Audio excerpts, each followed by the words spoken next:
Dieu est un esprit pur, infiniment parfait, créateur et maître de toutes choses.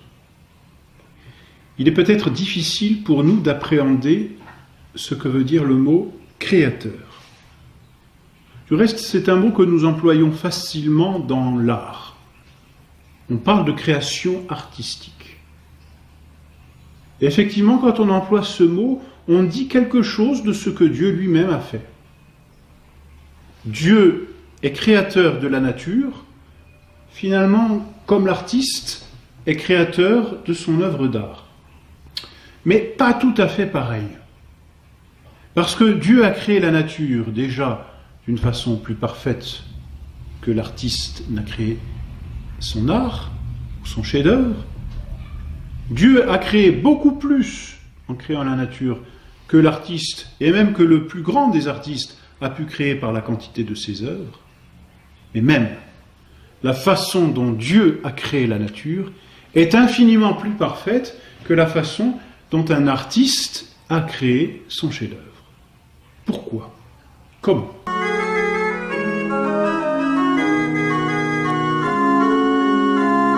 Pour Dieu, créer, c'est produire à partir de rien.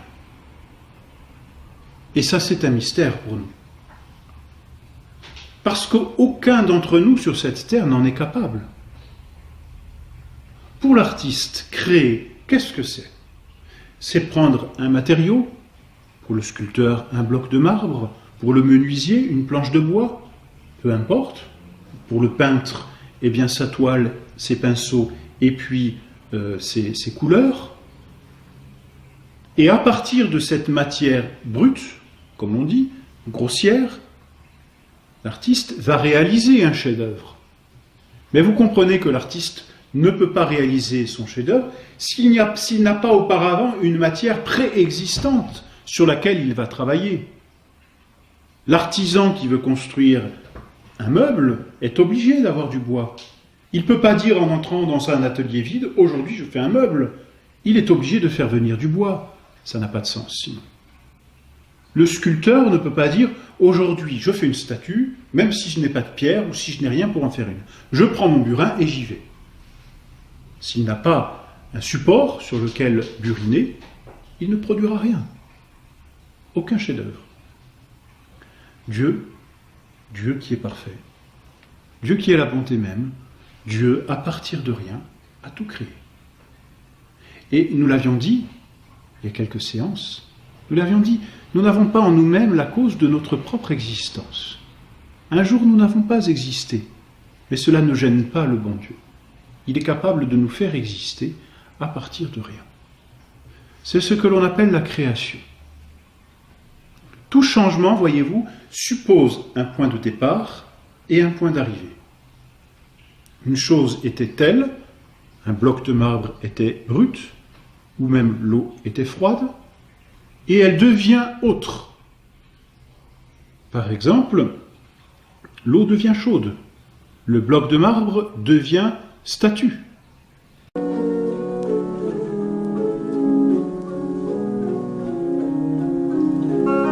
Moïse, de Michel-Ange.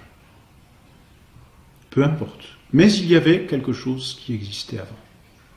Même dans la génération ne peut pas se faire sans qu'il y ait un matériel, si l'on peut dire, un matériau humain, ou du moins vivant. Il faut une cellule, au moins, pour donner la vie. S'il n'y a pas cette cellule, on ne peut pas produire la vie, à partir de rien. C'est impossible. Pour Dieu, rien n'est nécessaire. Il crée ce qu'il veut, comme il veut, par un acte de sa volonté. Et mieux, comme nous l'avons dit la dernière fois, par un acte d'amour, puisque la volonté en Dieu, c'est la même chose que l'amour. Donc Dieu décide de créer, il veut, ou il aime, et la chose est créée. Merveilleux.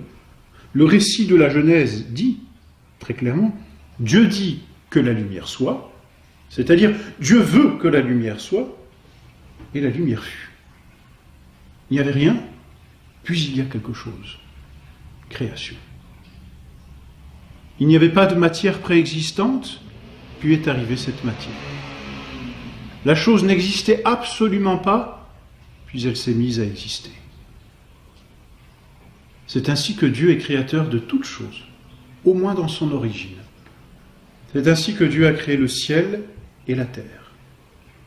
C'est ainsi que Dieu a créé la mer et la terre ferme. C'est ainsi que Dieu a créé la lune, le soleil, les étoiles, les astres. À partir de rien, Dieu dit que la chose soit. Et la chose fut. Quand bien même on voudrait même faire remonter l'origine de l'univers à cette explosion initiale, ou au Big Bang, peu importe, il a fallu une première étincelle. Et Dieu dit que cette explosion soit, et elle fut, à partir de rien. Mais il faut à l'origine même des choses un être.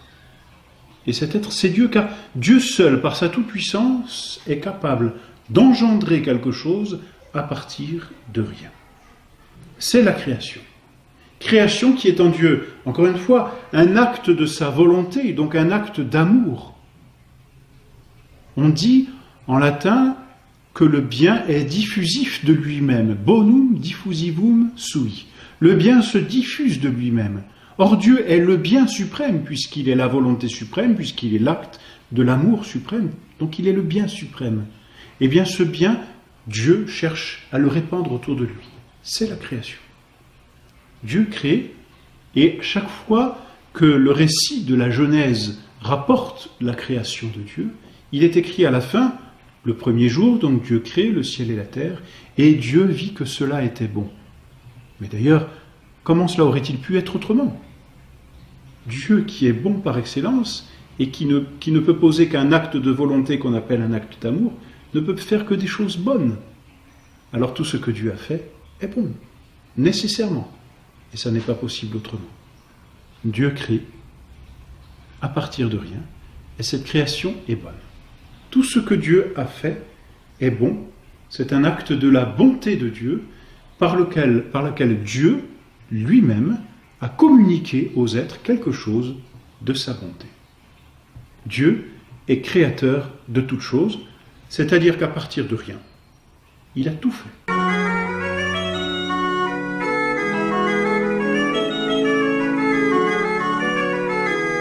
Et il faut dire aussi, car c'est un article de notre foi, que la création a commencé. C'est-à-dire qu'elle a commencé dans le temps. On pourrait, et il y a eu cette dispute particulièrement au Moyen-Âge, on pourrait dire la Terre a toujours existé. Ce qui n'est pas un obstacle à la création, car quand bien même elle aurait toujours existé, elle est, en tant que créature, dépendante dans l'acte d'exister de Dieu qui lui donne l'existence. Et alors certains ont dit, mais puisque Dieu est éternel, alors il a créé de toute éternité. Ça n'est pas un empêchement. Cela veut dire que la Terre aurait pu exister éternellement, mais en restant dépendante dans son existence de Dieu. Simplement, la foi nous l'enseigne, et nous devons le croire, sous peine d'être hérétique. La foi nous enseigne que la création a commencé dans le temps.